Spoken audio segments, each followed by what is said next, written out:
Black Star Network is here. Hold no punches! I'm real revolutionary right now. Black power. Support this man, Black media. He makes sure that our stories are told. Thank you for being the voice of Black America, Roland. Stay black. I love y'all. All momentum we have now, we have to keep this going. The video looks phenomenal. See, this difference between Black Star Network and Black-owned media and something like CNN. You can't be Black-owned media and be scared. It's time to be smart. Bring your eyeballs home. You dig?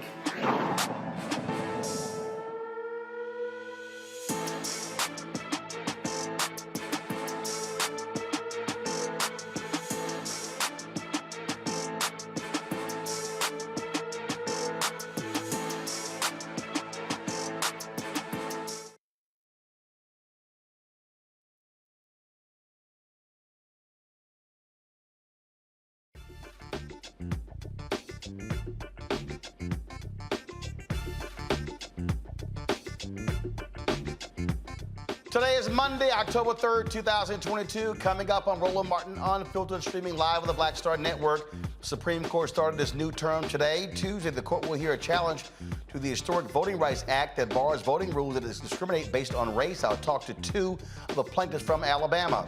A black federal judge ruled Georgia election practices challenged by a group associated with Democratic Stacey Abrams do not violate voters' constitutional rights.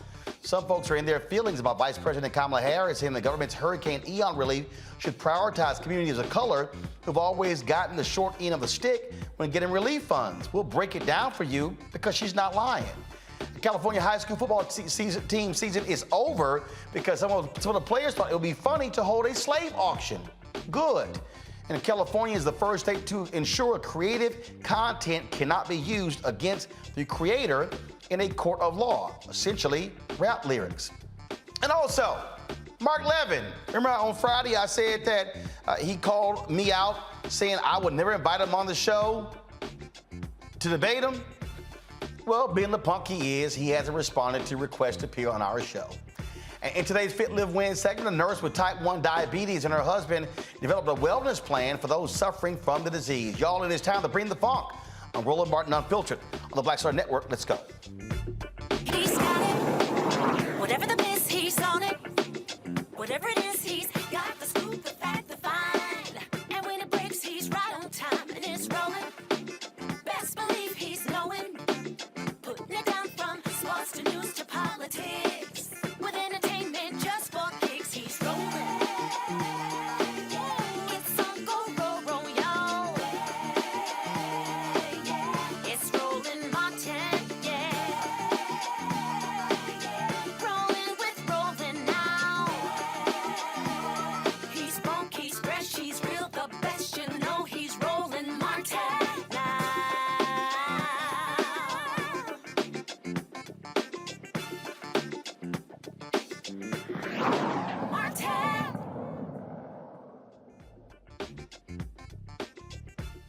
Alabama is 27% black. They should have 2 congressional seats, but the Supreme Court put a stop to that being enacted for November midterm elections. They are going to take up a challenge to the Voting Rights Act that could very well determine whether or not provide a death knell, if you will, to the 1965 Voting Rights Act. Tomorrow, they're going to hear court arguments on the constitutionality of Alabama's Republican-drawn congressional map. A lower court, again, agreed that the redrawn congressional map violated the 1965 Voting Rights Act law by having only one district where black voters make up the majority. The Supreme Court removed a provision of the Voting Rights Act and permitted the Justice Department to check election laws in states with a history of racial discrimination. The court will look at a similar voting rights case in North Carolina and also Louisiana in the upcoming weeks, where there should be, the lower courts rule there should be a second majority black district in Louisiana, and as a third African-American. Joining us now is Candace Stone, CREST Programs Coordinator and a grassroots community organizer for the Alabama Institute for Social Justice, and Shalay Ladaude, hopefully I got that right, a crowd fellow with the Southern Coalition on Social Justice. Glad to have both of you here. So let's break this down. The crazy thing is the court's rule, well, the Supreme Court stopped it. Then it was like, oh, there's not enough time to actually redo the districts. Well, we know that's a lie. Same thing in Louisiana. And so when you look at Alabama, 27% of the state population, you look at Louisiana, a third of the state African-American as well. And what Alabama has done, the Republicans, they basically packed all the black people into one district, one congressional seat. And without the VRA, the courts will simply allow Republicans to keep doing that. And what it does is it actually lessens black voting power because you're diluting it by putting them all in one district. You are absolutely right. We should have two based off our state population. And right now, the black voting power in Alabama is diluted. And they basically stayed the maps because they didn't want to screw over the candidates who had already filed to run for office this upcoming term. But I say it's always the right time to do the right thing. And so now black Alabamians have to go and vote for positions that align with a map that's gerrymandered, and it dilutes our vote. And look, well, their strategy is real simple. They want to help white Republicans. And so it's called packing and cracking, and Republicans love to complain about Supreme Court packing, but they got no problem packing black folks in one district to help white Republicans continue to win by diluting the strength of black voters.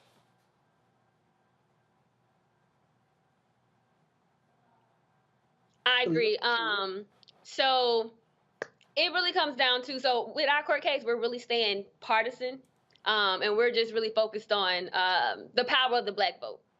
And so, like you stated with the other Supreme Court cases, this isn't a fight for just black Alabamians. It is also a fight for black voters across the South, to include Louisiana. Louisiana has a similar case, and they were basically told that they'll get their decision based off of what the Alabama decision is. And so I like to say that I feel like this case can be as influential as Brown versus Board of Education, which led to the integration of schools across the South. This case, Milligan versus Merrill, can lead to black people gaining political power across the South in states such as Alabama. Louisiana has their case, and then South Carolina also only has one black congressional district. And so I kind of feel like with the map, they gave us that one district where we're packed, and they kind of was like, hey, that's y'all district, go sit down somewhere. But we are here to fight, to be the voice for our community and to make sure that our power isn't diluted in these upcoming elections. Karita, go ahead. Yeah, so I just want to say that there are a lot of things at stake right now, and our democracy is one of those. If America claims to be a nation that thrives on a democratic republic, this case is going to determine that based on the Supreme Court's decision and what they choose. Another reason why our democracy is at stake, because specifically Section 2 of the Voting Rights Act says you cannot discriminate based upon age, race, or gender in any voting procedure, and that's exactly what Alabama is doing with these current redistricting maps, and that is the argument that they have, the argument that they will be using in this case is about Section 2. So this means that the Voting Rights Act could be weakened even more than it already is. And the thing here, first of all, the reason I chose to go partisan is because it's a fact. Republicans control the legislature. They drew the districts. The same thing is happening in Texas and other places, in Florida, where what they want to do is, in Florida, Ron DeSantis basically demolished the black districts, and then they wanted to be able to, place black folks in other areas where there are safe Republican seats. And so there are two ways to screw over black voters. One is packing them in one district, which keeps them from being able to impact other congressional districts. That's one way.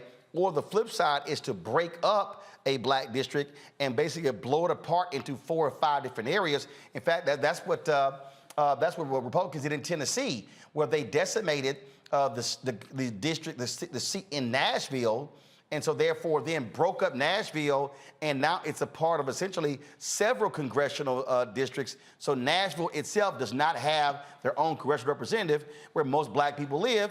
No, they're not pieces, and they're dispersed to other Republican congressional districts. That same thing can be seen in Alabama. The black belt is actually split into 3 different congressional districts to dilute the black voting power. So you see that same exact thing that you just mentioned in Tennessee is in Alabama in our black belt region. And unfortunately, though, you face an uphill battle because it was this Supreme Court, even in the 5-4 decision, without Coney Barrett being there, it makes it 6-3, where Chief Justice John Roberts led the gutting of Section 4. And so you face an uphill battle now trying to convince 5 justices to side with you. Luckily, you have these lower court rulings that even had Trump appointees who even said, damn, this is kind of blatant. There needs to be at least a second congressional seat. Yeah, I totally agree with you as far as Section 4 being gutted. As we know, Section 4 says that any jurisdiction that had a history of voter rights discrimination, they had to get their maps approved by the Department of Justice and the Civil Rights Department. And now that we no longer have that opportunity, that's why it's even more imperative that we as people pay attention to this case tomorrow, because it's going to determine whether the voting rights of all Americans at this point, what that would look like in the future. Indeed, indeed. Well, certainly good luck tomorrow, and we'll be watching to see what kind of questions are asked from the bench by the justices. Thanks a lot. Thank you for your support. All right, going to bring in my panel right now. Join to talk about this, Dr. Julian Malveaux, Dean, College of Ethics Studies, California State University, Los Angeles, Dr. Amakongo Dabinga, Professorial Lecturer, School of International Service, American University, and Renita Shannon, Georgia State Representative. Glad to have all 3 of you here. This right here, Julian, is the thing that Black folks, frankly, have been dreading, and that is, again, all of the previous victories, being able to now get Black folks voting in significant numbers. You had John Roberts, who essentially said, oh, Black people are voting so well, no need for the VRA. That's essentially what he said in gutting Section 4. You have the attack on Section 2 from the Supreme Court case out of Arizona. Now you have this here. Now we're talking about representation. There are 58 members of the Congressional Black Caucus right now. You're able to get that seat in Louisiana, that seat in Alabama. That now goes to 60, and that is the largest caucus out of all caucuses on the Democratic side. And so this is a direct attack on Black power. Absolutely. These people are afraid. This is fear of a Black planet. These people are simply afraid of Black collective power. And Terry Sewell is the only representative in Alabama. She is the only, I think she may be the only Democrat, but she holds it up. She's the only person, yes, she is the only person in her delegation who supported restoring Section 5.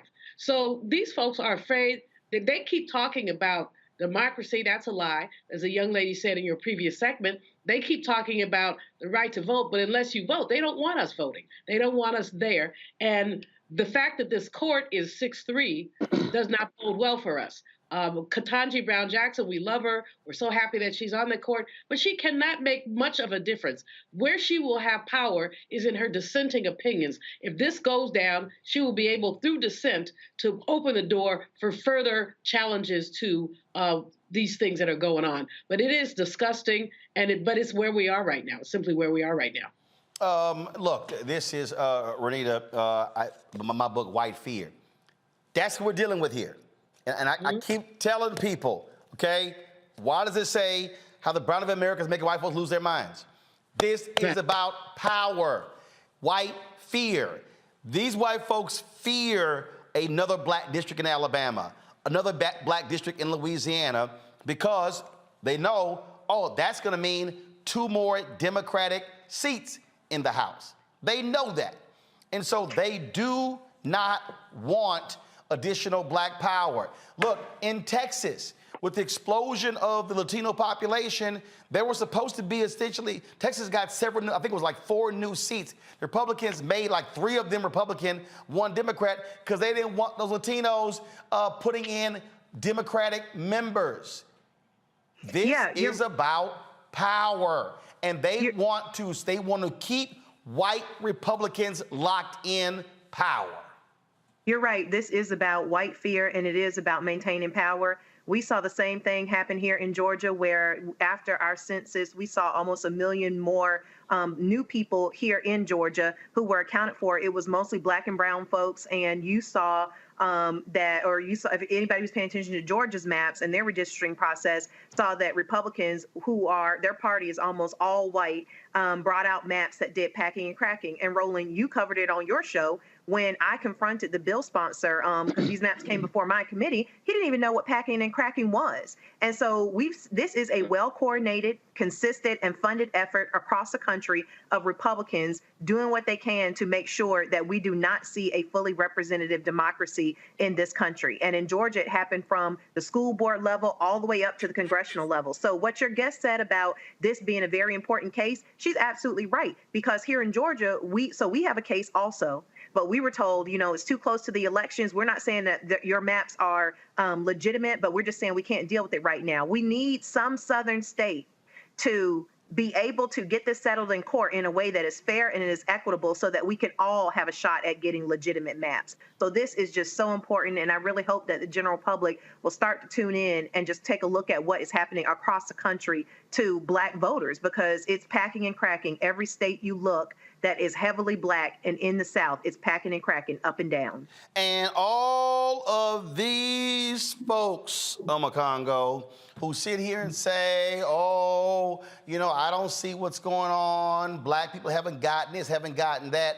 This is a direct assault on Black people. This is about voting. It is about power. And so people who did not pay attention, to Schoolhouse Rock need to do so, because, look, what they're saying is we want to keep y'all disenfranchised. Your numbers have grown, but we don't want you to benefit from your numbers growing. We want you to have to be subservient to white Republicans. That's their strategy, period.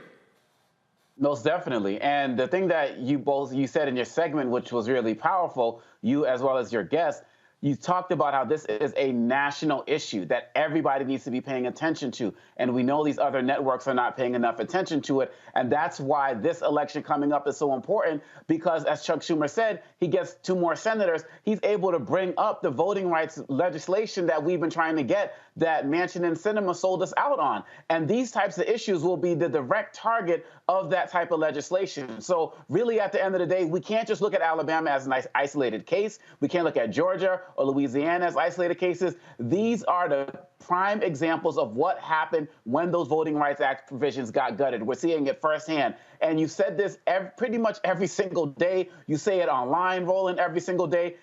If we don't get it together now, it may be too late going into 2024. We have an opportunity to maintain the House. We have an opportunity to get control of the Senate and have a president in there who's going to fight to make sure that this is not a problem. So for anybody who's saying it doesn't matter, for anybody saying my vote, this is what we need right now. And coming in the next month or so, this might be our last chance for a while to really start to set the record straight for our community across the entire country. This is not just about 1 or 2 or 3 states.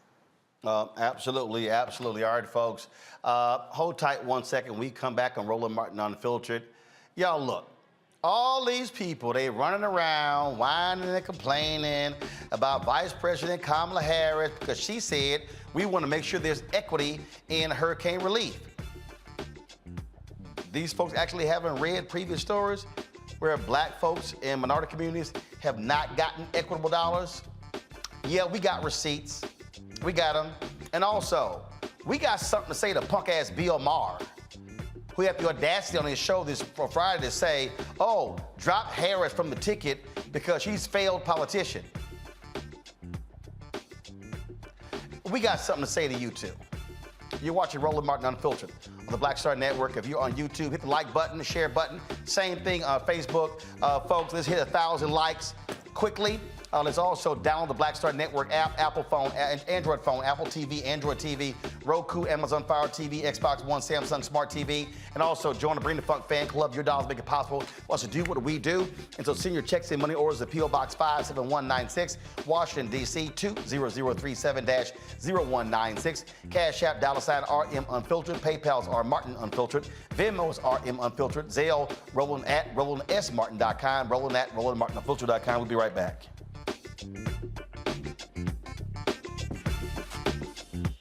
When we invest in ourselves, our glow, our vision, our vibe, we all shine.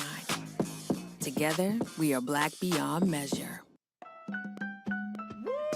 We're all impacted by the culture, whether we know it or not. From politics to music and entertainment, it's a huge part of our lives, and we're going to talk about it every day right here on The Culture with me, Faraji Muhammad, only on the Black Star Network. Pull up a chair, take your seat at the Black Table with me, Dr. Greg Carr, here on the Black Star Network. Every week, we'll take a deeper dive into the world we're living in. Join the conversation only on the Black Star Network. When we invest in ourselves, we all shine. Together, we are Black beyond measure. What's up, what's up? I'm Dr. Ricky Dillard, the choir master. Hey, yo, Peace World, what's going on? It's the Love King of R&B, Raheem Devon, and you're watching Roland Martin Unfiltered.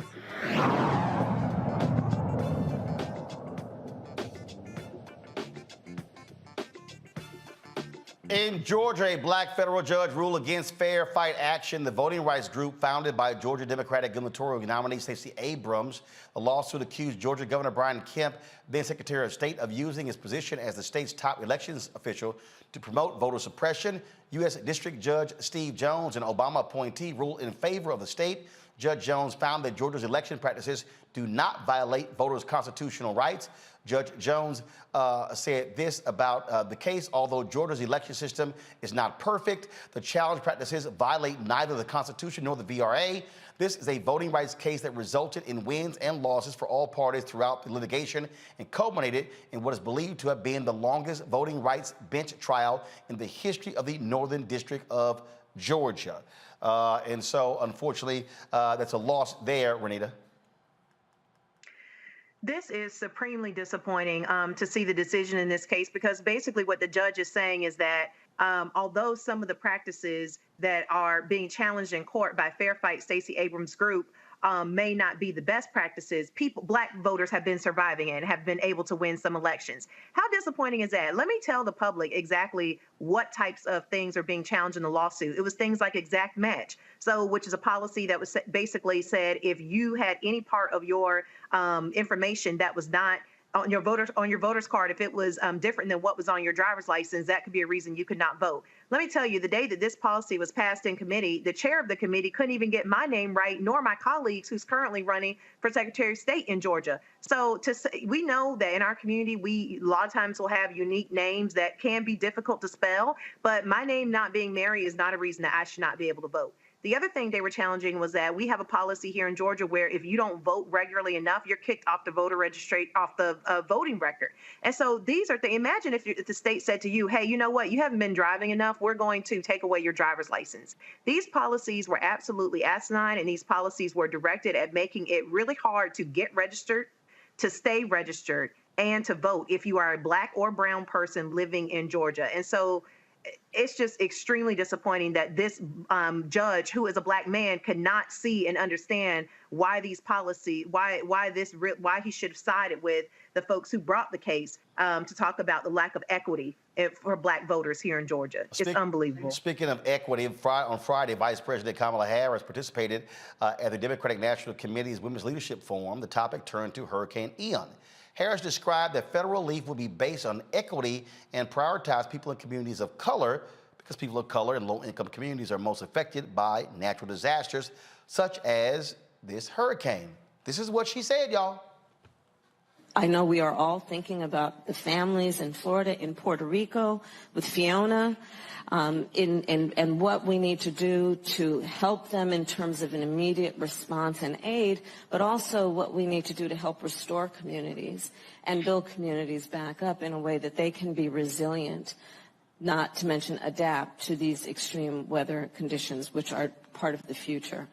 On the point that you made about disparities, you know, when I was District Attorney of San Francisco, I was elected in 2003. I started one of the first environmental justice units of any DA's office in the country focused on this issue, and in particular on the disparities, as you have described rightly, which is that it is our lowest income communities and our communities of color that are most impacted by these extreme conditions and impacted by issues that are not of their own making. And so Absolutely.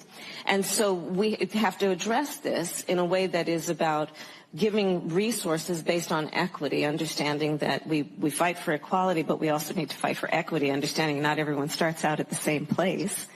And if we want people to be in an equal place, sometimes we have to take into account those disparities and do that work. Well, all these white conservatives all up in arms of what she said, but they're facts, and they're undeniable facts. In fact, we're going to go to a couple of guests right now who are in Georgia, in an area of Florida that's impacted, where African Americans are greatly impacted. Aletha Shapiro, she's a social, racial, and reproductive activist and organizer, and Cindy Bunyai, hopefully I pronounced that correct, Cindy, who is running for Florida Congressional 19th District. Glad to have both of you here. You heard what the vice president said. You got all these white conservatives who are upset with what she had to say, but the facts don't lie.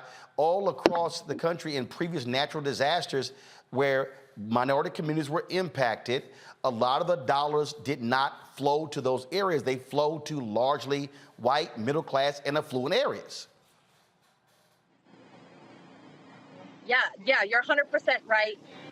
We are sitting here in Naples in a mobile home park that had flooding that was up to one man's chest, as he described it. And you can see some of the items that they lost behind us. They're completely ruined. And we saw people getting evacuated from Fort Myers and Sanibel, and that was the priority.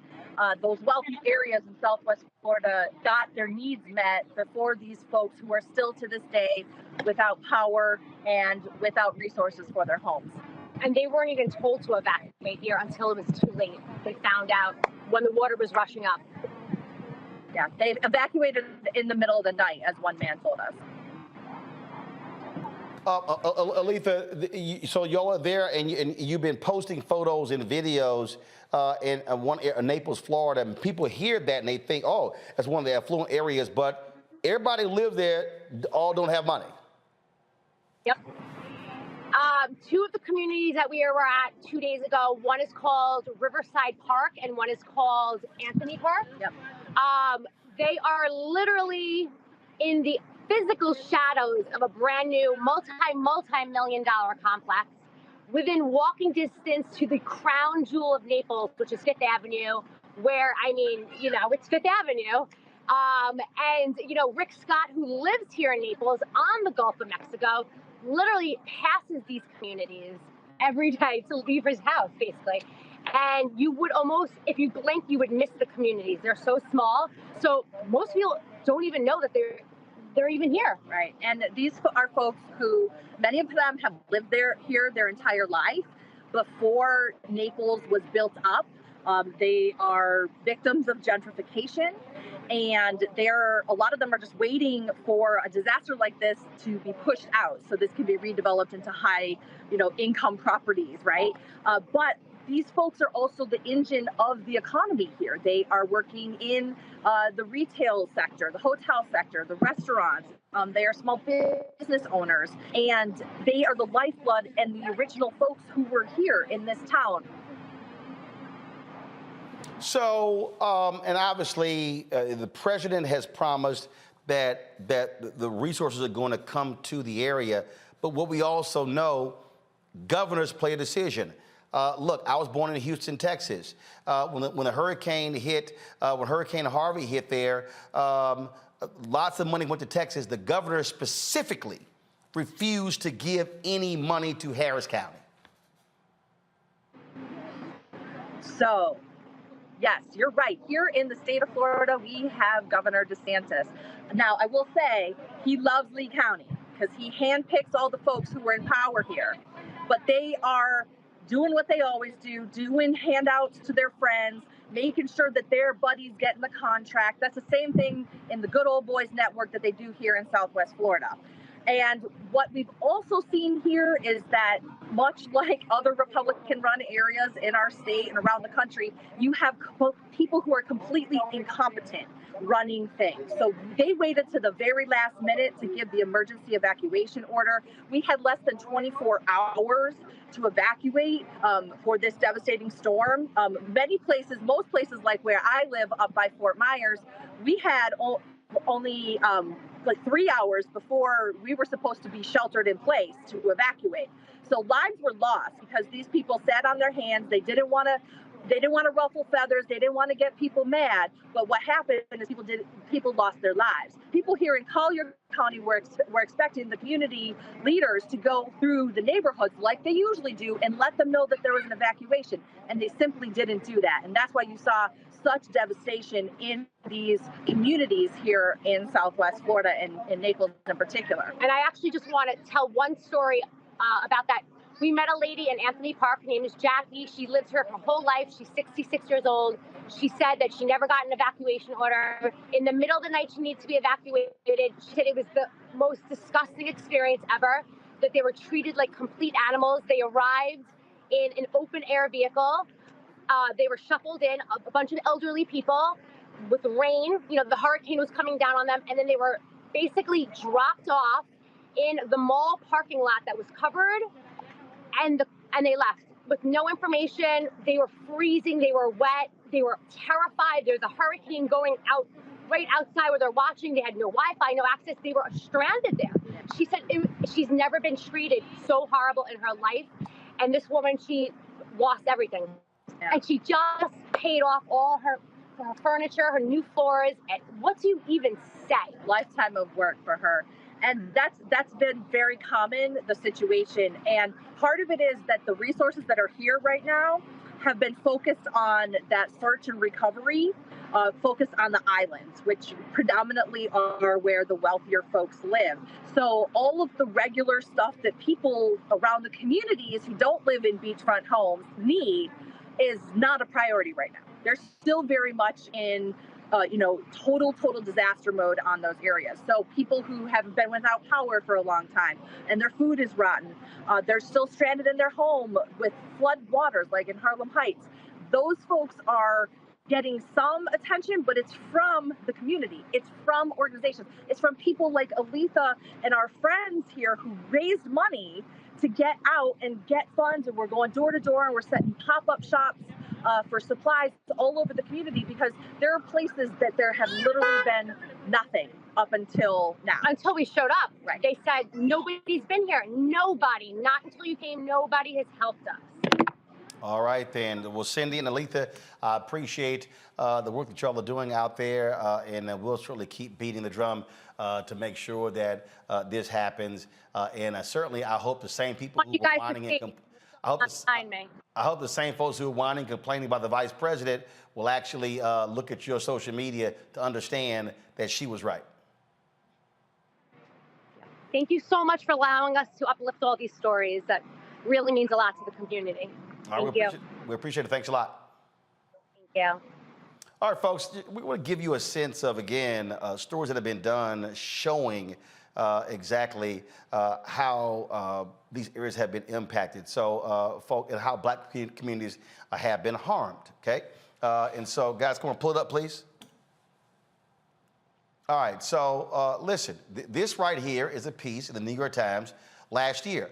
Why does disaster aid often favor white people?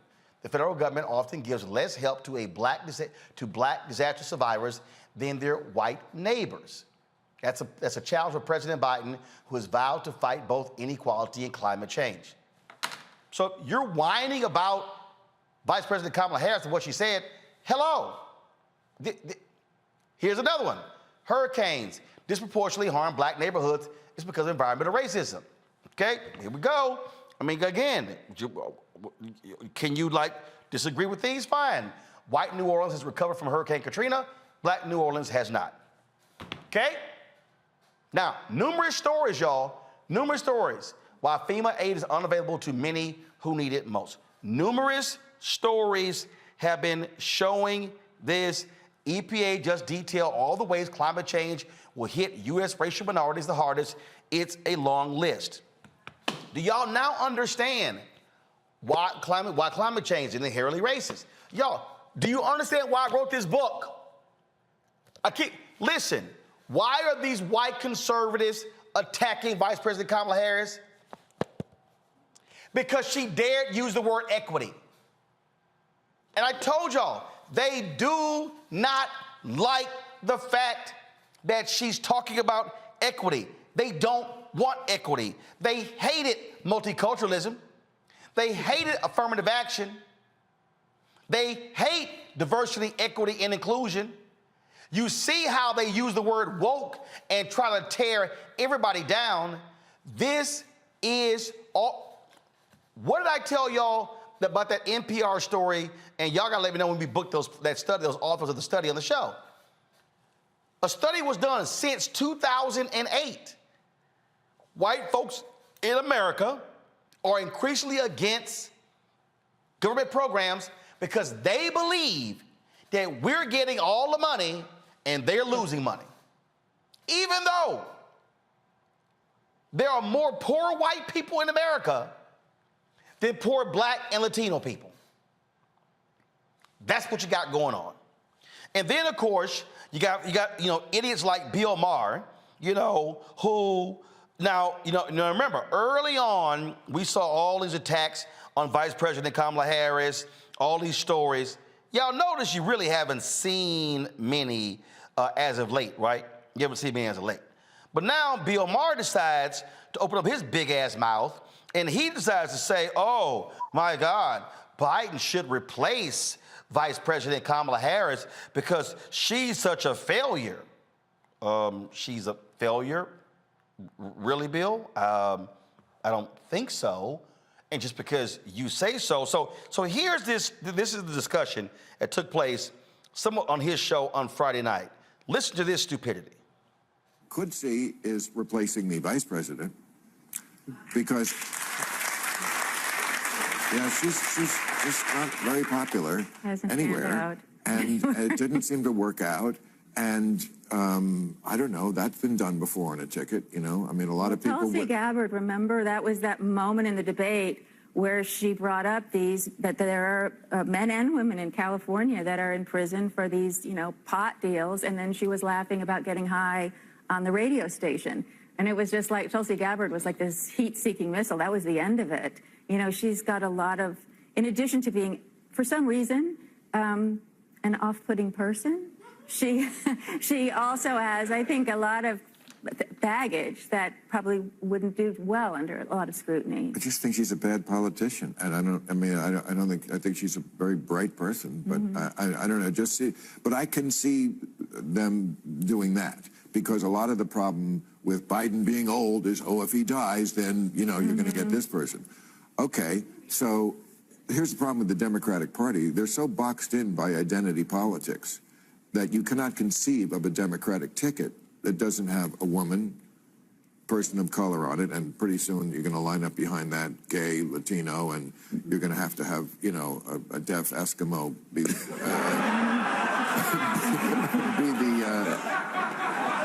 I think it's Alan. But am I right that they are boxed in by identity? Well, first of all, I see it differently in that I don't think Kamala has caught fire yet or found her footing. I think that's true. I think the polling data says that.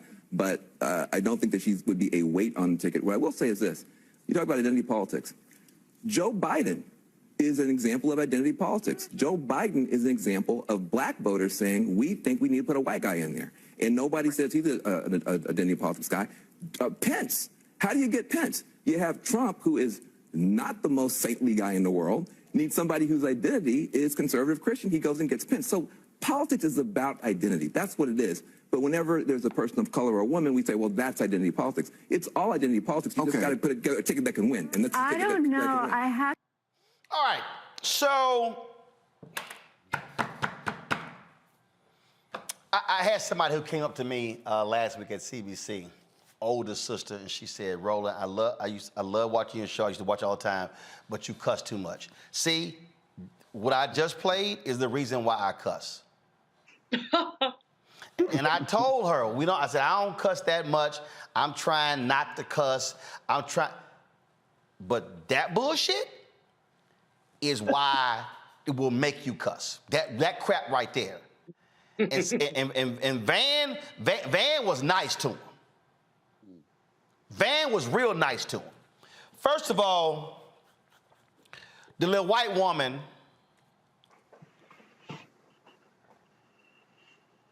I would have said, what the hell is off-putting? Mm-hmm.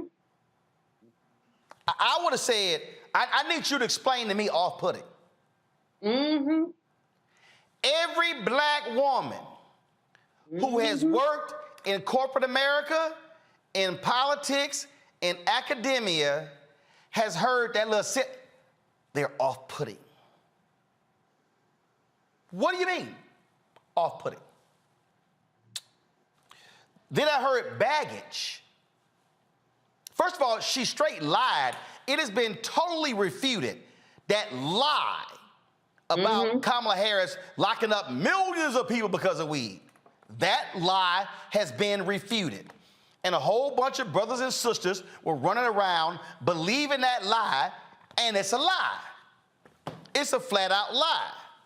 And in fact, my man Drew comments, Drew, y'all follow him on social media. It was so funny because he's done a number of videos. Y'all, let me see if we can get Drew on the phone about this whole weed deal. It's a lie. So that woman just lied, and Bill Maher said nothing in correcting her. Then he said, bad politician. Do you know who is the most effective person for the White House right now in talking about the Dobbs decision and Roe v. Wade in the political context? Vice President Kamala Harris. Do you know who played a significant role in pushing Biden on the student loan debt relief? Vice President Harris. Now, did she have a rocky first year? Of course. Of course. But y'all notice all of the Harris's awful stories, y'all notice how they just disappeared. But see, this is how folk like Bill Maher throw this kind of crap out. But now let me get to the crust of what I want to deal with. Bill Maher said, the Democrats have boxed themselves in by identity politics.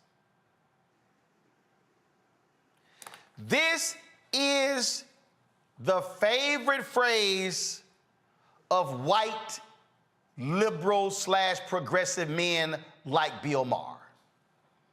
Because these white men don't like the fact that they no longer are plan A, plan B, plan C, and plan D. Let me say it again. White fear ain't just about white conservatives. White fear is also about white liberals, white progressives, because the operative word is white. Do y'all want to know who is really afraid of black and Latinos getting numbers increasing? White Democratic strategists who control the purse strings to the billions of dollars because they don't want to see black strategists, black campaign managers, black media analysts, black pollsters, because these white Democratic strategists have become multi-millionaires off of these campaigns. It ain't no different. Y'all, don't get confused about what's going on here. So what Bill Maher says here, they're getting boxed in by identity politics. Bill Maher refuses to recognize that whiteness is identity politics. Hey, Bill Maher, since you're scared to invite me back on your show, the only time I got invited was October 2014 and killed, but y'all a little scared to invite a brother back.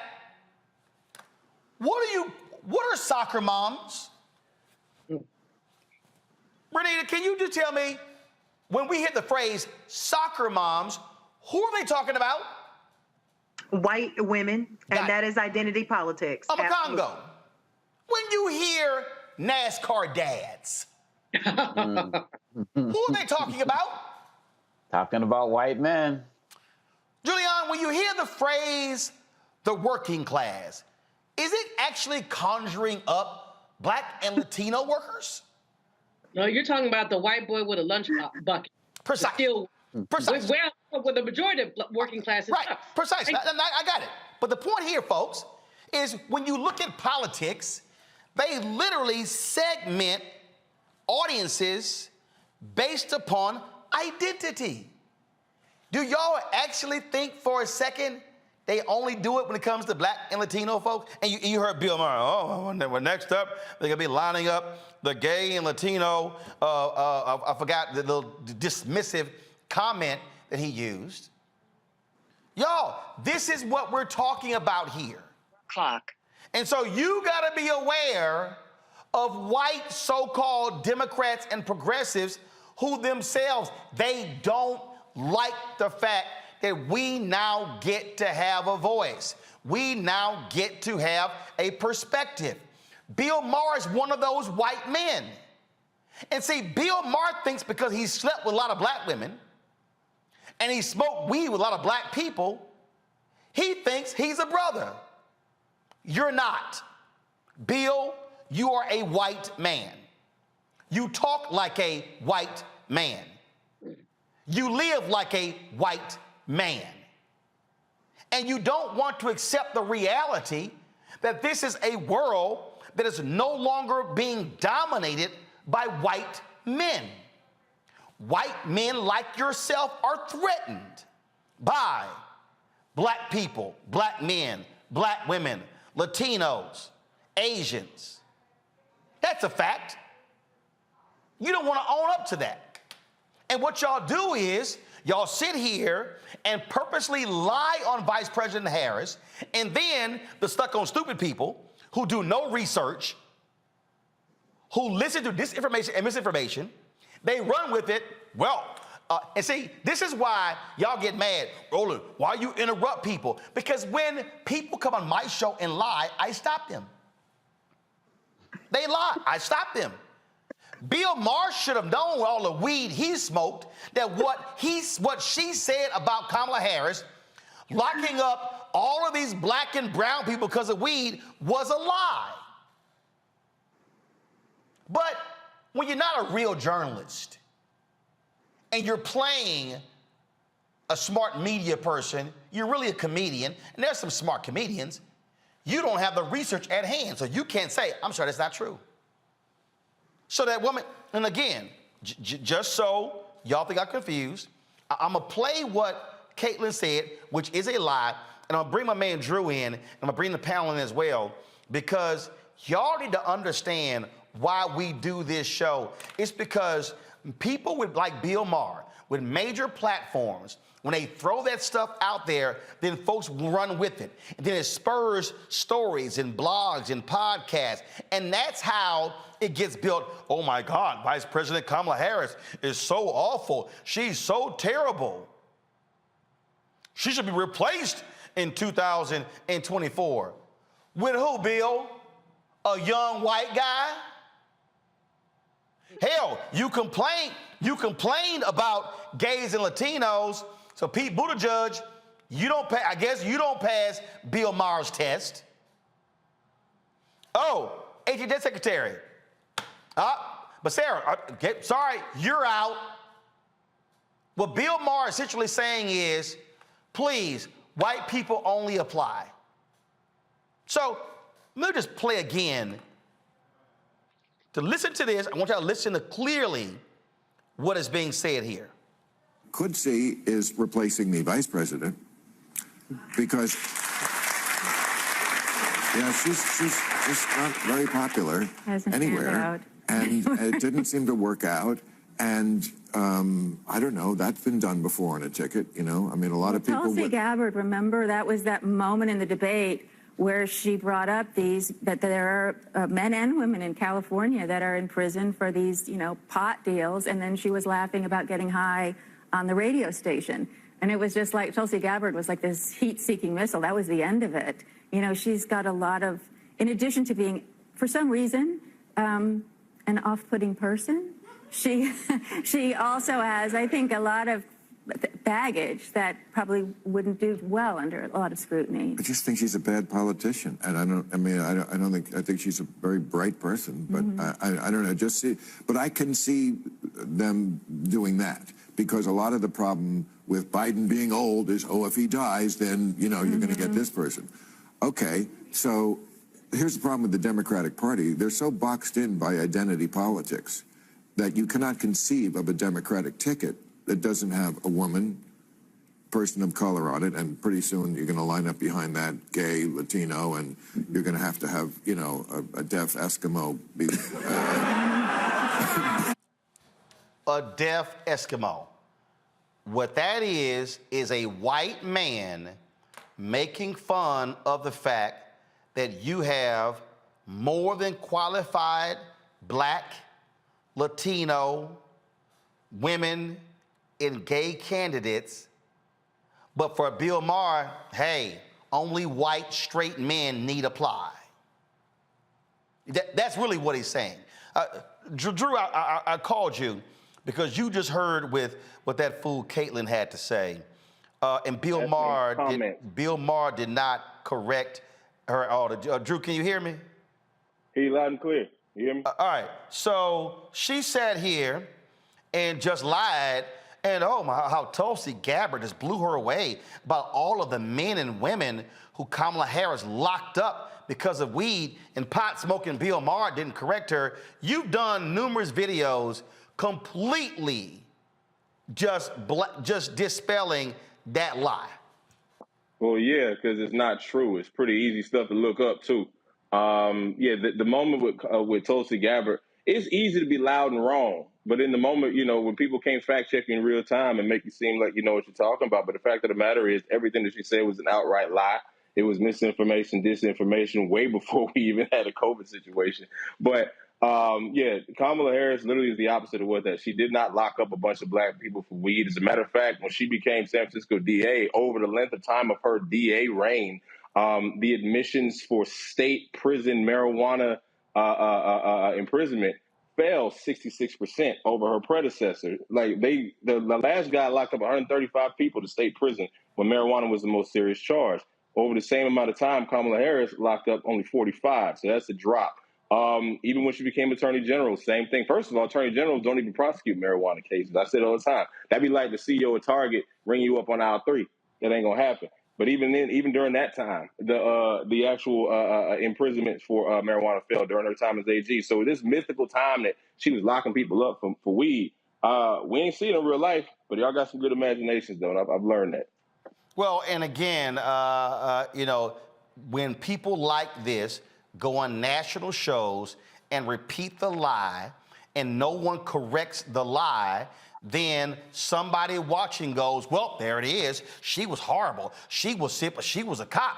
And she was just locking people up and just throwing the key away. And then the black folks ran with it. Oh, she locked up all these brothers. She didn't care about brothers. She didn't care about sisters. Or they took one case and said, oh, that represented all the cases. And folks were simply lying. And that's what Bill Maher calls baggage. Yeah, baggage. Yeah, that's funny. Now, we call it now. Now you said I'm knee deep in the debunking the misinformation on COVID vaccines game. We call it disinformation, and we call it just very dangerous, to be honest with you, man. Like when something goes out long enough and nobody's there to correct it, it can gain so much traction. People really start to believe it, and so they don't even know the fact that Kamala Harris is one of the original pioneers of something called restorative justice with her Back on Track program in San Francisco, to where instead of getting people locked up for something like, I don't know, a little bit of weed or 2 grams of crack, you give them jobs, you give them employment training, job readiness training, you give them education so they get their GED, you help them with their credit, parental training, and so on and so forth, rather than putting them in prison cells just because they were trying to sell some drugs so they could make some money to feed their family. So it's the misinformation game definitely is something that it's dangerous. It's lucrative for the people who know how to capitalize on it, but it definitely is dangerous in the overall perception of public health and public policy. All right, Drew, I appreciate it, man. Thanks for jumping on real quick. I appreciate it. Appreciate it, everybody. Get vaccinated, get boosted. We're done. All right, thanks a bunch. Bringing my panel here, Juliana Amakongo, Renita. It really pisses me off.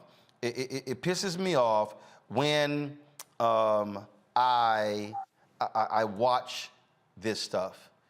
When I listen to this nonsense, and again, I've been saying this for years. President meets with black pastors, but when they white, he meets with pastors. President meets with Latino leaders, but when it's a room full of white CEOs, he meets with CEOs. Identity politics includes white people. But what Bill Maher chose to do is he chose to weaponize that, and then he sounds exactly like Republicans, Julian, in attacking Democrats, and what he is operating with his white, male, nationalistic view. How dare Democrats elevate women, elevate men? And what's so stupid is she literally, this is what is so stupid to me. How much of a dumbass Bill Maher. One non-white president. One in American history. One non-male vice president. Any women been vice president before? Any? So she the first female vice president, right? So you got one. Oh, Lord. The house is we might as well demolish the house. Oh, Lord. One woman got in. How dare, oh, Lord, can't call 911. That's literally what this fool is saying. Julian, go ahead. Well, you know, that whole segment was objectionable to me for any number of reasons. First of all, that off-putting thing. I'm supposed to be off-putting. I'm, you know, whatever. I can be a little bit much. But off-putting, I mean, that's a bit much to say. I mean, it's a generic, I'm not comfortable with black women. That's really what's being said. That's all that is. Black women. Then that little, Bill Maher is supposed to be some kind of a, okay, I'm a curse since you don't anymore, half-assed comedian. He's supposed to be a comedian, but nothing he said was funny. The whole notion of a deaf Eskimo, that's demeaning to differently abled people, is demeaning to a minority group in this country, people who represent one of our largest states. I mean, that bit is not funny. It simply is not funny. But he seems to get, he is pushing all the identity politics buttons for white people. He's a white boy, like you said, slept with enough black women that he thinks that racial identity rubs off. In bed, it does not. But the whole thing just was objectionable to me. I just sort of sat here seething, saying, and I used to like Bill Maher, but that was just some stupid ass nonsense. Excuse my cursing. The thing here, Omakongo, again, we know who his audience is. And again, when I talk about white fear, how the browning of America is making white folks lose their minds, we've got to stop acting like, oh, it's just those white Republicans. No, there are white Democrats, white progressives. Oh, they're in Hollywood. They're in corporate America.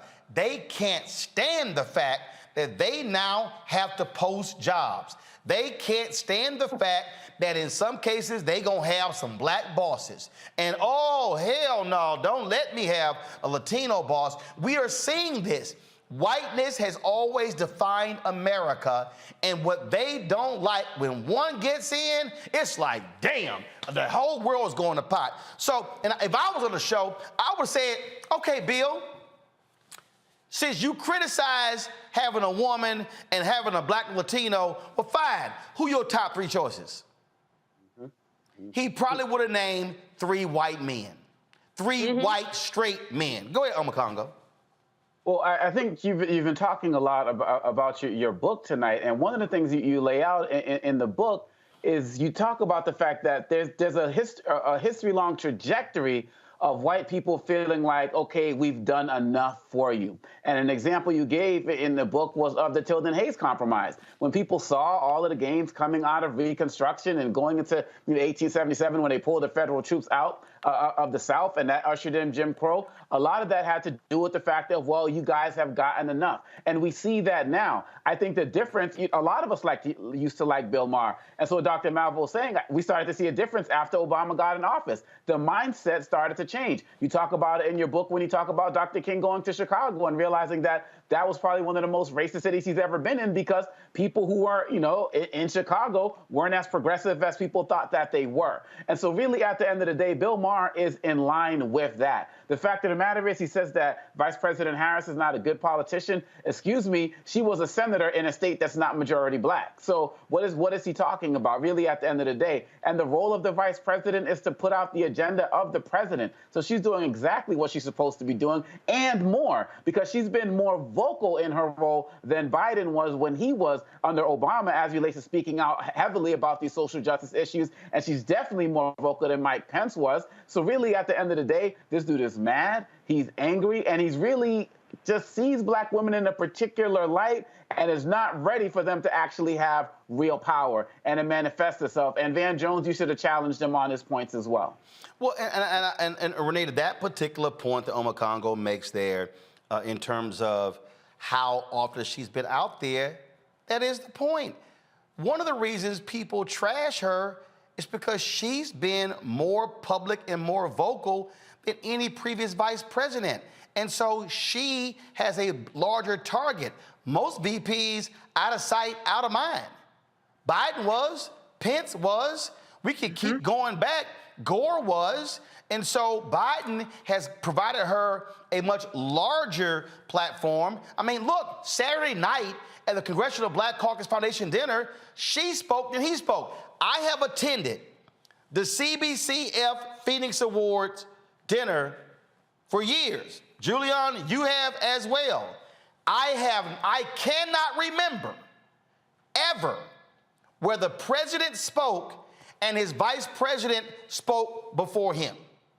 Now, people can say, well, that's because she's a black female. Okay, but he could have easily said, you the VP, sit down there, you can attend, but I'm speaking. No, he shares the stage. That's a part of this whole deal. But again, folk like Bill Maher, like a lot of white men, there they go. They picked that black woman up there, and oh my gosh, she's horrible. We need to replace her. No, it's exactly like you said. And the reality is most people cannot even remember the name of previous vice presidents. You know why? Because all they have done is pretty much been in place in case something happens to the president. She has been more active, and that is why people do know her name. But to your point, Bill Maher just makes a case of something that I always say, which is racism is bipartisan. And people need to realize that there is a segment of white people within the Democratic Party who also have a fear of replacement theory, just like white conservatives do. And they are thinking about replacement theory of black folks becoming the posters, the strategists, and almost exclusively the candidates. But the DNC can listen to Bill Maher if they want to, but they will be learning some uncomfortable lessons, because we have seen ticket after ticket where you put up two white straight men and Democrats lose. So what people like Bill Maher have to realize is that this is a black party. And the reason why I say that is because when you look at who consistently votes for Democrats, it's black women first, and then black men are number two. So if you want to win elections, you have to invest in black voters. You have to have black candidates who will speak to black issues in order to get what is the majority of your base energized and ready to go and ready to vote. And until the Democratic Party does that, we will be losing elections. Man, and damn, for Bill Maher, oh my, it's so sad when people might want to see themselves reflected in political office.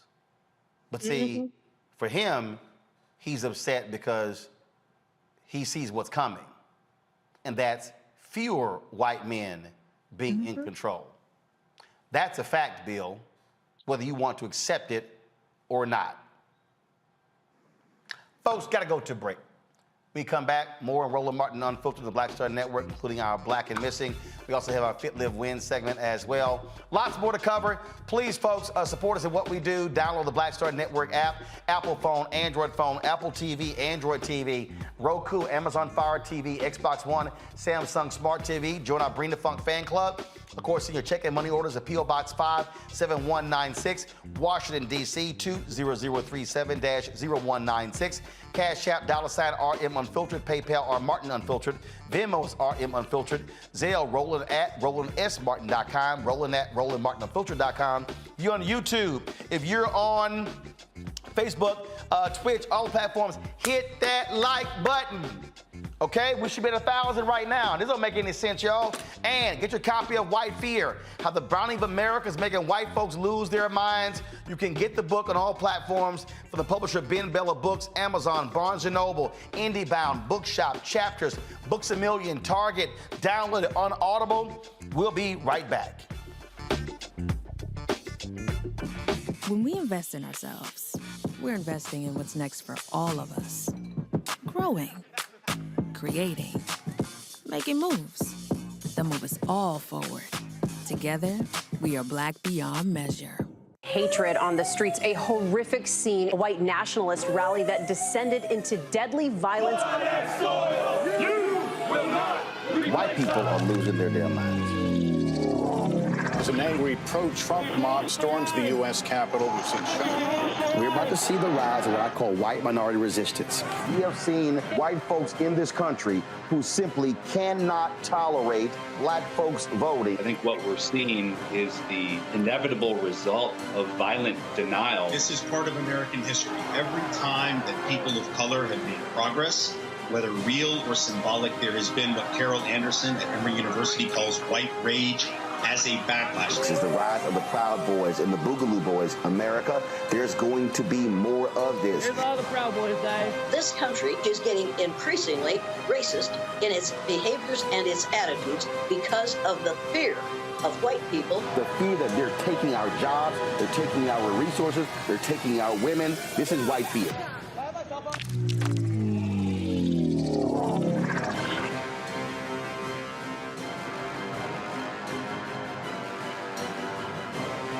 When we invest in ourselves, we all shine.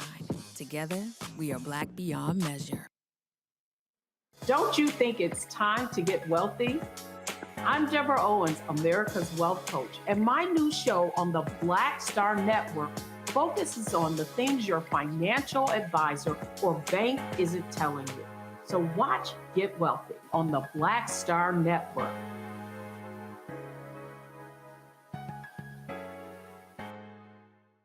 Hi, I'm Vivian Green. Hi, this is Essence Atkins. Hey everybody, this is your man Fred Hammond, and you're watching Roland Martin, my man, Unfiltered.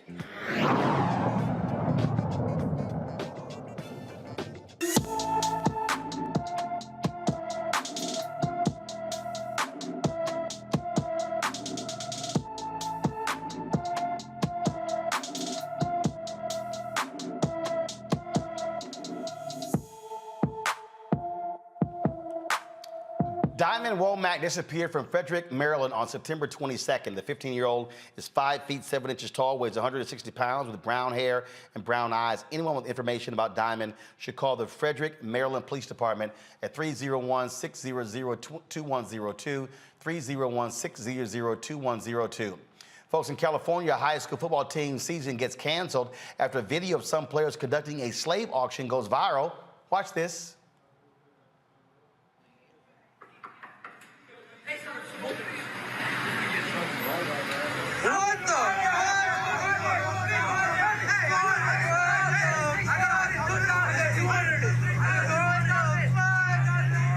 This happened at River Valley High School in Yuba City, California. Some football team members participated in the prank auction of black teammates. School district officials saw the video, and the Yuba City Unified School District Superintendent Doreen Osumi called the video unacceptable and deeply offensive. Osumi released the following statement following discussions with the students who were involved in the unfortunate and extremely distressing incident at River Valley High School. I can confirm that those who participated will not be playing the rest of the season. They violated our student athlete code of conduct, which they all signed and committed to follow, and that will not be ignored or minimized. As a result, we do not have the necessary number of players to safely field the varsity team and must thus forfeit the remainder of the season. The junior varsity team will continue with their season, and sophomores and juniors from the varsity team can join the junior varsity team to finish their season. Reenacting a slave sale as a prank tells us that we have a great deal of work to do with our students so they can distinguish between intent and impact. They may have thought this skit was funny, but it is not. It is unacceptable and requires us to look honestly and deeply at issues of systemic racism. We know that corrective action may be required in accordance with policy, but it is education, honest, open discussions, and instruction that will guide our students to realize that their choices and actions have consequences. At this time, the district and site administration are working earnestly to identify lessons and programs to help our student body learn from this situation. When students find humor in something that is so deeply offensive, it tells me that we have an opportunity to help them expand their mindset to be more aware, thoughtful, and considerate of others. Congo, here's one thing that also jumps out. If that was my son or nephew, and that was standing right there. Hello. Hashtag team whip that ass. Will be, y'all think I... See, we as black people, we are also going to have to make clear to this generation, you don't get involved in no bullshit like that. Yo, I mean, that was the first look. The response from superintendent was perfect in terms of hitting all of the right tones. But my mind all day, Roland, has been wrapped on these black students and what they have been taught or not taught at home to feel the need. Because I don't care if this is hazing, I don't care if this is any type of peer pressure. When you are taught as black people to stand on your principles in every way, shape, or form, you in no way, shape, or form participate in something like this. And we have seen all across the country our young black students demonstrate incredible courage and fortitude in the face of serious adversity, whether it be at sporting events, whether it be at Black Lives Matter protests, and just our young people have made us proud in every single way, but not all of them. And so we really need to find out what is at the heart of something like this, because really, quite honestly, at the end of the day, the reason why this concerns me is twofold. Number one, this happened in a state like California. You know, this isn't like Arkansas and all of these where people are trying to ban black history and stuff. I also saw that I think some of the kids who were there were possibly Latino as well.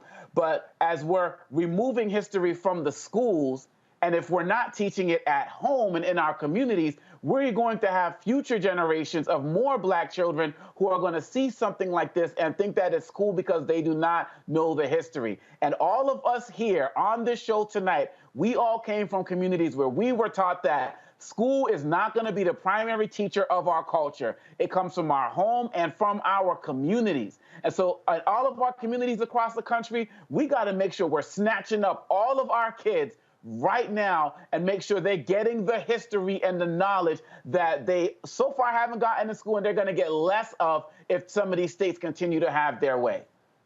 Yep. Bottom line is shut it down. Shut it down. We need to shut it down. Absolutely. I think that the administrator... Go ahead. No, Rita, go ahead. Yeah, no, absolutely. The administrator made the right decision in completely just shutting the whole thing down.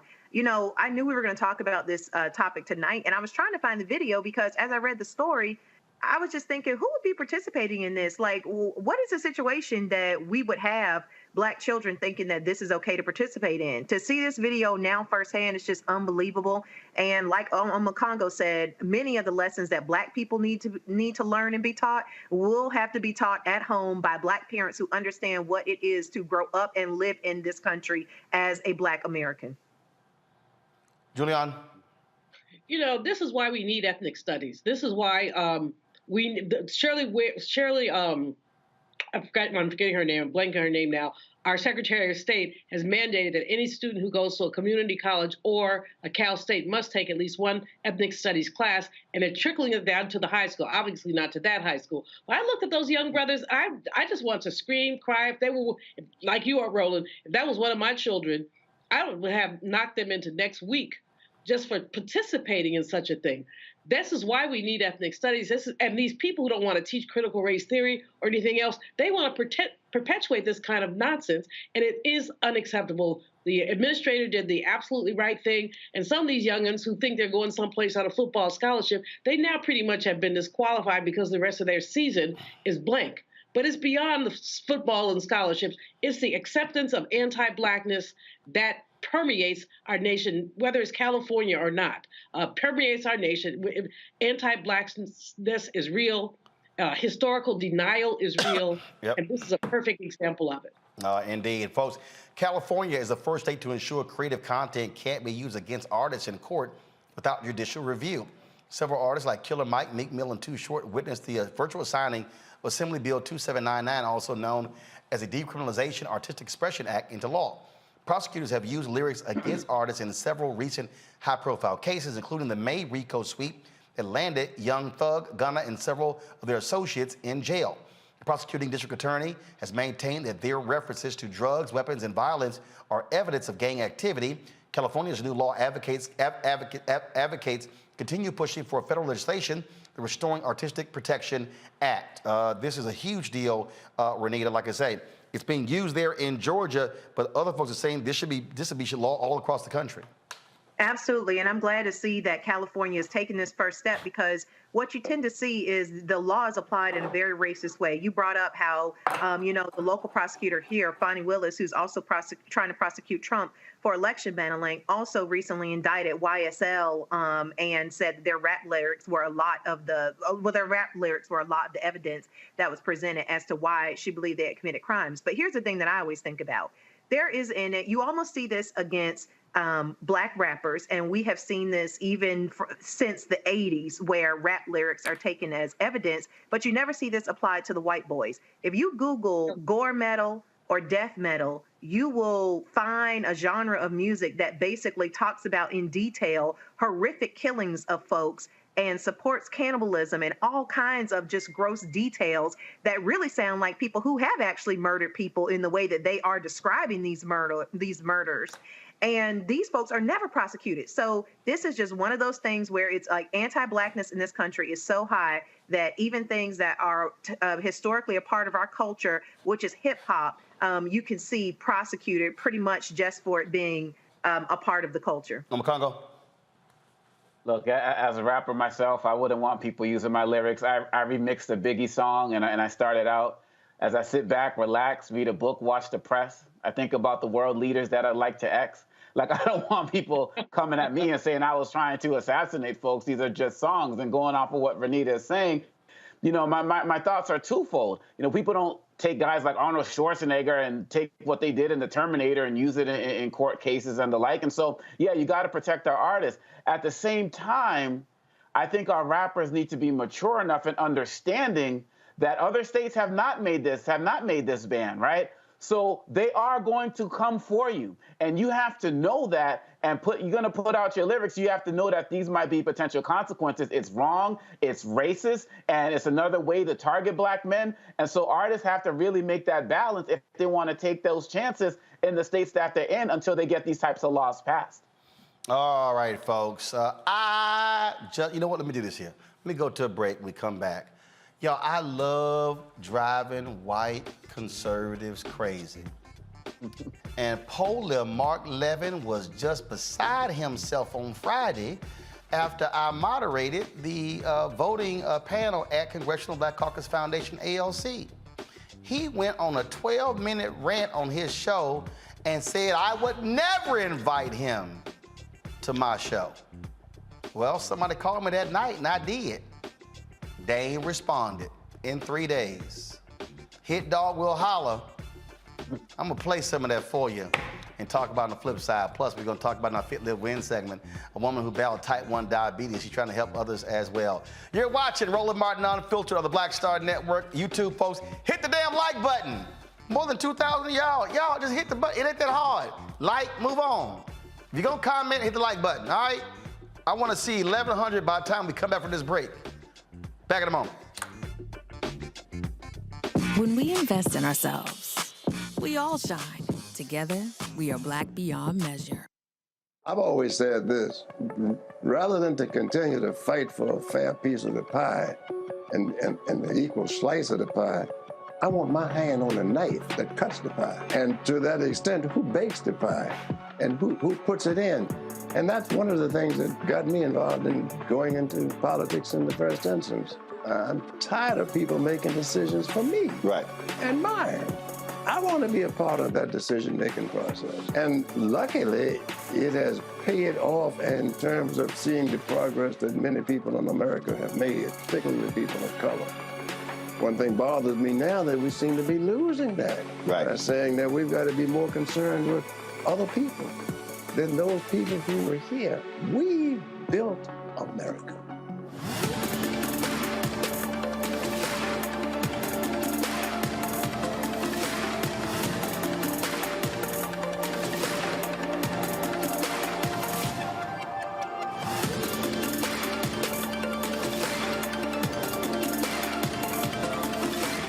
When we invest in ourselves, we're investing in what's next for all of us. Growing, creating, making moves that move us all forward. Together, we are Black beyond measure. Hatred on the streets, a horrific scene, a white nationalist rally that descended into deadly violence. White people are losing their damn minds. As an angry pro-Trump mob storms the U.S. Capitol, We're about to see the rise of what I call white minority resistance.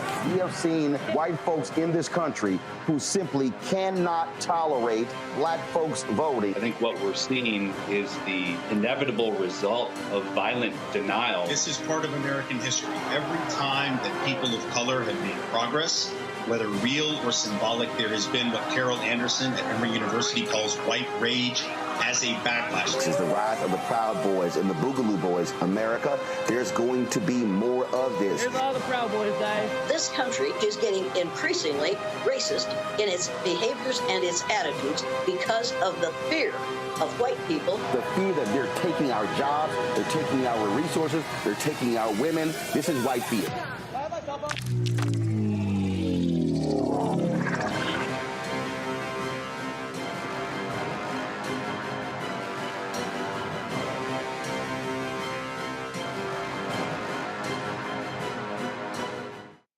Hey, I'm Donnie Simpson. Hi, I'm Eric Nolan. I'm Shantae Moore. Hi, my name is LaToya Luckett, and you're watching Roland Martin Unfiltered.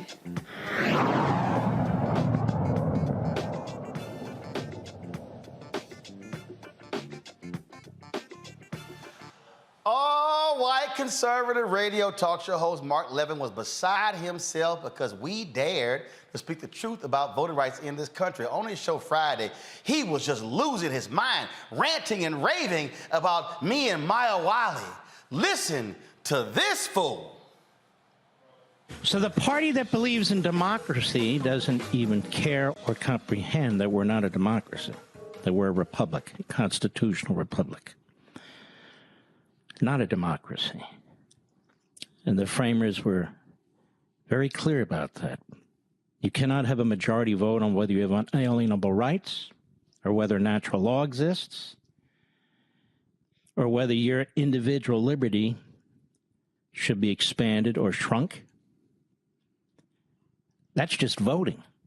Voting is certainly an important aspect of a republic, but it's not the end-all and be-all. Freedom is. Any civil society. And so we have Maya Wiley, civil rights activist at the Congressional Black Caucus Foundation, Voting Rights Forum today, and Roland Martin. So you see, when they say they believe in democracy, they don't even believe in our Constitution. Let me just say this briefly before I get to this. They oppose the Electoral College. They oppose the filibuster, which really is the defining process in the United States Senate.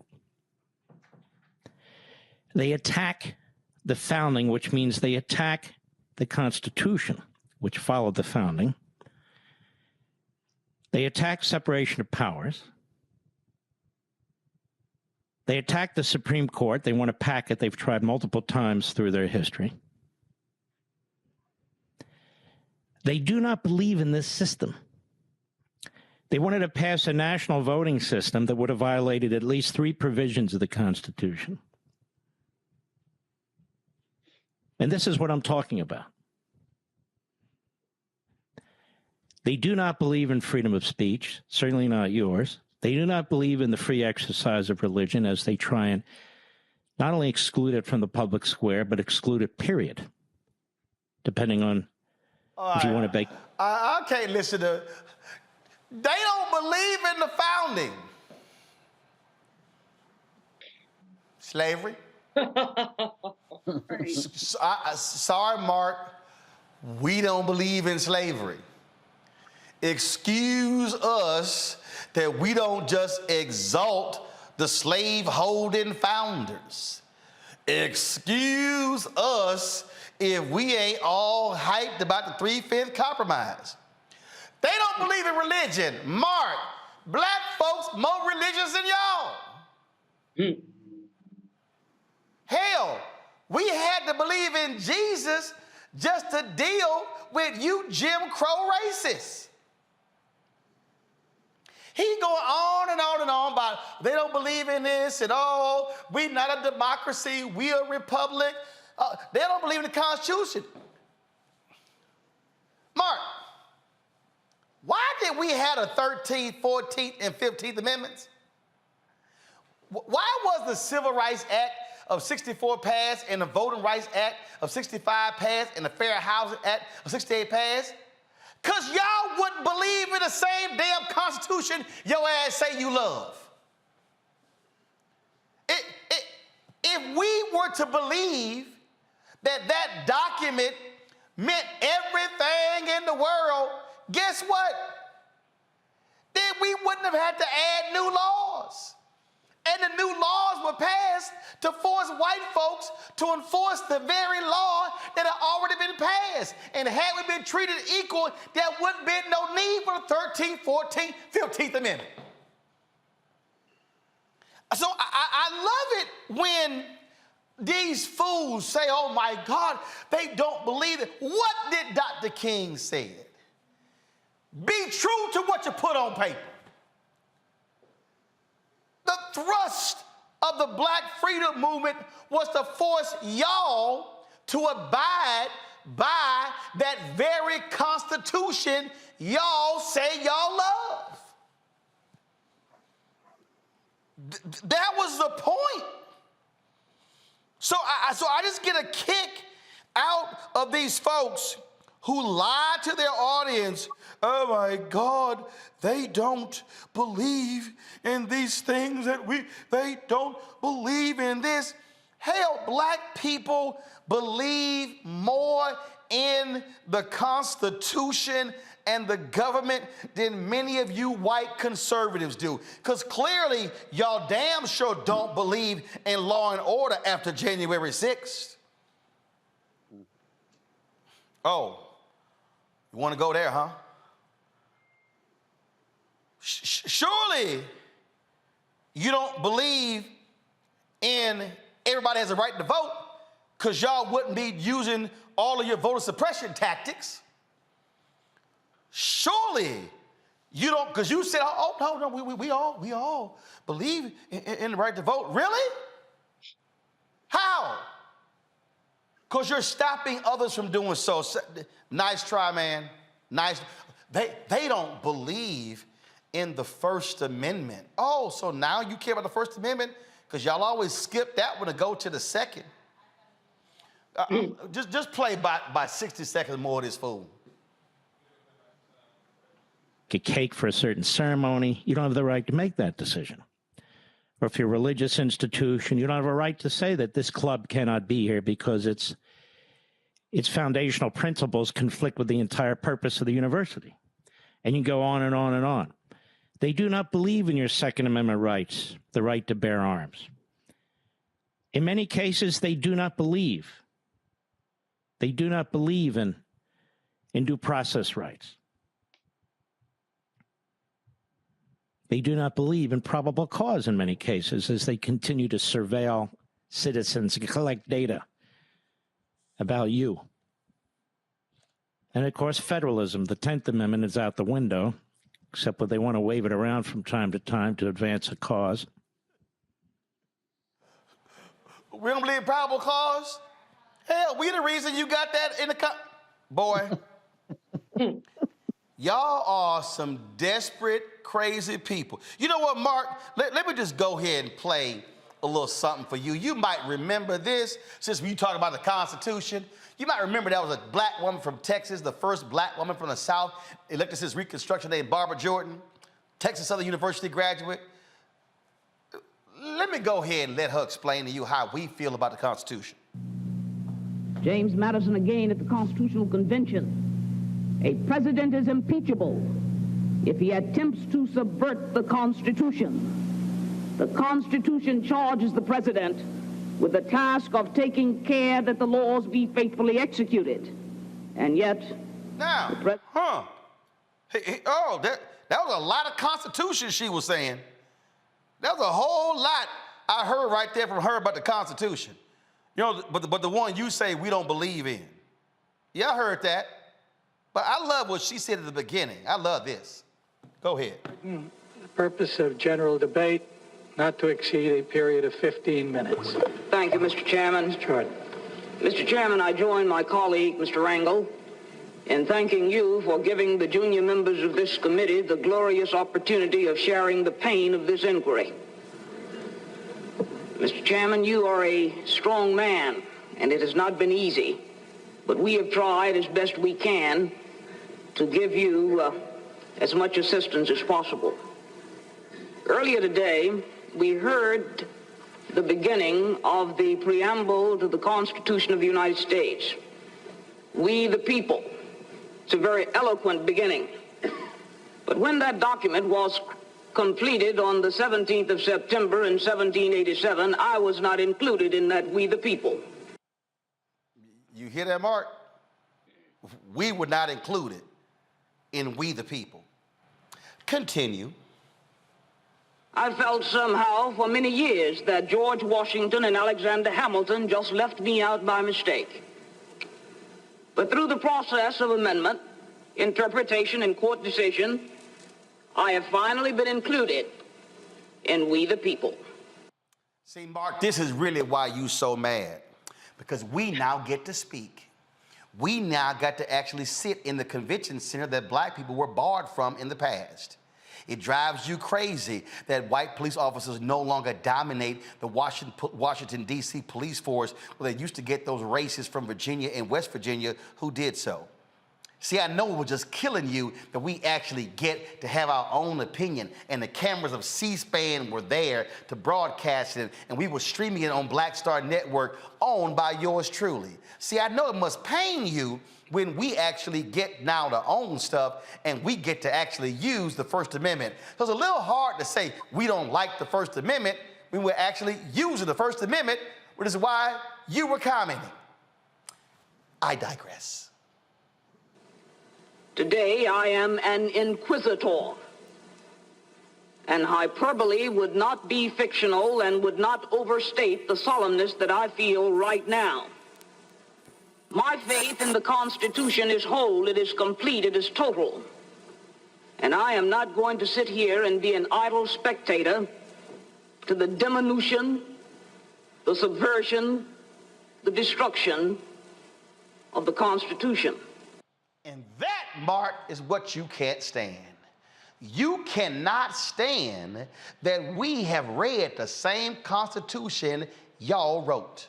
And what you cannot stand is that we have used that same Constitution against you. We have used the same Constitution that was not written for us and was not designed for us to force y'all to give us the same respect and rights as you had when you were born. That's why you so upset. And then in your rant, you sat here and said, oh, he would not invite me on his show. Well, Mark, I invited you on my show Friday night. Ain't heard from you Saturday or Sunday or Monday. Did so on Twitter. A producer reached out. Y'all ain't said nothing. Because you know why? Because your little weak ass didn't think I was actually going to do it. You can come on this show anytime and we can have that debate. I'll go on your radio show. I'll go on your Fox show. I'll meet your ass on any street corner in D.C. I'll meet you in a phone booth. I'll meet you anywhere. You can pack the audience with all your fans and I still show up to whoop your ass. Because I ain't afraid of you or nobody else. So you tell me, Mark Levin, when you want to go at it. I'm always ready. I don't even need advance warning. You just say when. See, this right here, Julian, Congo, and Renita, is what drives them crazy because, see, they think they are the experts on the Constitution. And what they cannot stand is that we are not going to accept a document that never had us in mind. We are going to change it in order to, it is relevant in the 21st century. That, Julian, is what drives them crazy because white men like Mark Levin cannot handle the fact that they, just like Bill Maher, they no longer get to call all the shots in 21st century America. And that's why they've been manipulating the law. That's why they've been suppressing the vote. That's why they've been attempting to sideline Black voices. And that's why Bill Maher had the temerity to say something about, or was the Caitlin, one of them, all white people look alike to me, but said something about Kamala Harris being off-putting. It is off-putting to have white people opine about people they should not even talk about. That Levin person, I don't even know who he is, never heard of him. That lets you know how much TV I don't watch. But clearly, his rant was so inappropriate and so unlettered, ignorant. We talk about what they don't believe. He doesn't know what we believe. Congo? At the end of the day, it's really sad because you could have really just interchanged Bill Maher and Levin in terms of the segments, and it goes straight to your point that whether we're talking about these liberals or conservatives, on some level, some of these guys are the same. And not only, Roland, have we fought to improve this country in every way, shape, or form in terms of making it as good as it's promised, we've also fought to improve it for everybody else. There's not a single right that we have earned in this country, that we have fought for in this country, that has not applied to everybody else. When you talk about things like the 14th Amendment, when you talk about policies that have started to exist like affirmative action that have benefited white women more than anybody else, anything that we've ever gained in this country out of our hard sweat, blood, and tears, we've never just kept for ourselves. People are always talking about this concern about, well, people are concerned about Black people becoming part of the majority because they're afraid we're going to do to white people what they did to us. That's not in our nature to do. I mean, when these white men went to fight for the Civil War, there were a lot of Black men left at home with these white women. Was there massive slaughters and destruction going on all over these plantations? Black women just uprise and start trying to kill as many Black women as possible who are left behind? That's not in our nature to do that. It's not in our nature to be evil and violent, but it is in our nature to fight for justice and to fight for what's right and to make this country as good as it's promised for everybody. And so, Mark Levin, you got to understand that we are never going back. We earned the right to be part of this country because we built this country. And if you don't understand that, then you're the one who has to go back and reread that Constitution, because much of the freedoms that have been granted in it were granted because of what we did, and people trying to get paid off the path that we laid. We're going to continue to fight for everybody, but we're going to make sure, in the spirit of the Honorable Barbara Jordan, that we are not disrespected, because that Constitution speaks for us now, too. And that's why they mad, Renita, because we ain't going nowhere. Right. And I'm with Dr. Malveaux, except I'm not going to be as nice about it as she was. Nobody cares about Mark. Nobody cares about Mark's tears. Well, let me say I don't care. And nobody even really knows who Mark is. And so the reality is that these are the type of white men that you see who are always waxing poetically about federalism, states' rights, and how Black people don't love the Constitution or even know how to read the Constitution, which is really just a racist trope. No, the Constitution is not Black people's Bible, but actually we've done a better job of adhering to the Constitution, because I didn't see Black people show up to the Capitol and try to burn it down and also try to overthrow the government just because their candidate of choice did not win. The reality is that white men like him are freaking out. because they are understanding that they are not the only people who will have a voice in this country, and they will not automatically just be in charge of everything. And they love democracy until it means that they can no longer be in charge. So bye, Mark. Nobody cares. Well, it's like I told Richard Spencer this when I debated that white supremacist on TV One. Y'all go to it. Tell you you've got to prepare yourself. You've dealt with a bunch of guilt-ridden, silly whites all your life, and we are waking up. We are recognizing who we are, and we see an amazing future. Hey, Richard, so you better get ready. I'm telling you right now, Richard, here's the deal. 1619, 20-odd Africans arrived, Fort Comfort, Virginia, okay? 1619, 397 years ago. Trust me, we're resilient. We're not going anywhere. And I'm going to tell you right here, and as my frat brother Vertner Woodson Tandy said, 1937, we will fight until hell freezes over, and then we will fight on the ice. You better go work out, because you got a fight on your hands. Thanks a bunch. That's same for you, Mark Levin. I'll be back in a moment.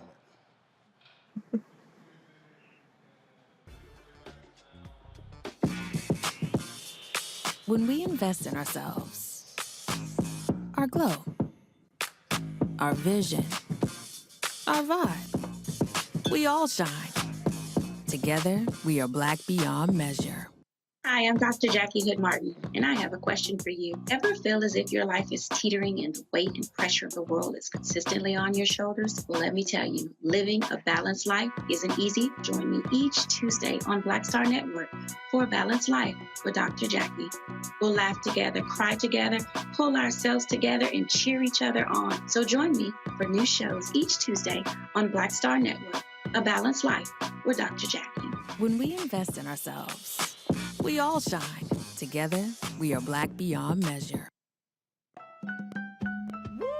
We're all impacted by the culture, whether we know it or not. From politics to music and entertainment, it's a huge part of our lives, and we're going to talk about it every day right here on The Culture with me, Faraji Muhammad, only on the Black Star Network.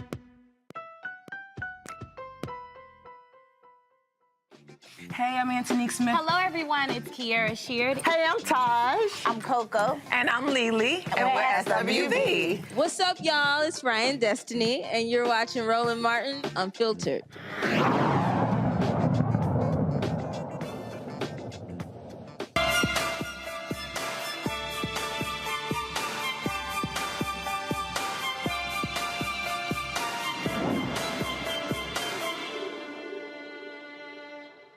She's bad on type 1 diabetes all her life. Now Marquita Butler wants to help others. She and her husband have developed a customized fitness and dietary plan for those who have diabetes to reach their health goals.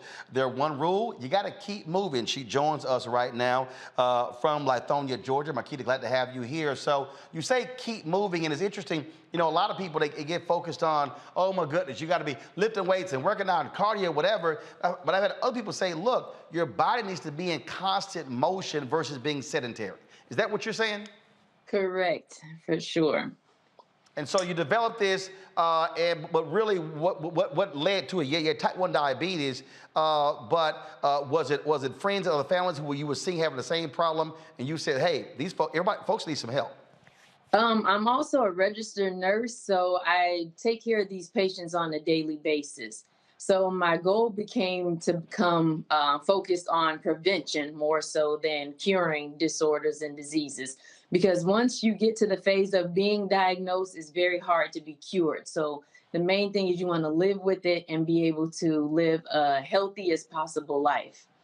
And when you talk about keep moving, but what do you recommend? Because again, now we hear 10,000 steps may not be the number to hit or whatever. And so what are you suggesting to people about keeping it moving if they don't have a home gym or anything along those lines? Find something that's fun for you. You know, get out with the kids, go skating, play basketball, play football, run around the neighborhood, fly a kite, you know, just get that body in motion. That's the main thing. And whatever it is that resonates with you, then stay focused on that. You talked about dietary, and so what are the basic things that you let folks know they must do when it comes to their diet? Because trying to get people to drastically change is real hard. Yeah, that's very hard. So the main thing is getting adequate water intake. That is the key thing. And the other thing is adding fruits and vegetables to your diet on a daily basis. So whatever it is, I tell people, whatever you normally eat, maybe just cut it in half and then add a salad on the side, add a piece of fruit, and you'll notice a huge difference. You know, instead of having 4 pieces of fried chicken, you do 2, and then you have a salad and some fruit on the side. You know, just trying to find a way to balance it out. You're there in Georgia, so Renita, I'll start with you. A question for Makita. Yeah, thank you for the work that you're doing. A specific question. So a lot of folks found themselves taking all their meetings over the computer and sitting down a lot more when we were trying to keep everybody safe from COVID. What do you recommend for folks who might have who are coming off of 2 years of sitting down too much? How do they get back into, being really active? Because I saw it with your video, you were doing a lot of things that if you've been inactive for 2 years, you probably won't be doing all of that immediately. So what do you recommend for people to just get back into the habit of being active? People are very, they shy away from just basic walking in your neighborhood, walking in your neighborhood park. Just say, hey, today I'm going to do a 1/4 mile. Next week I'm going to aim for a 1/2 mile, running up your steps or walking up your steps, just getting on the floor, doing some crunches, some push-ups, some basic stretching. Stretching goes a long way, especially the older we get stiffer. So that's a very vital part that should be included in our lives. Makongo. Well, I definitely want to commend you on the incredible work that you're doing and in saving lives. And some of those videos made my knees hurt. But I really give you props. It looks great.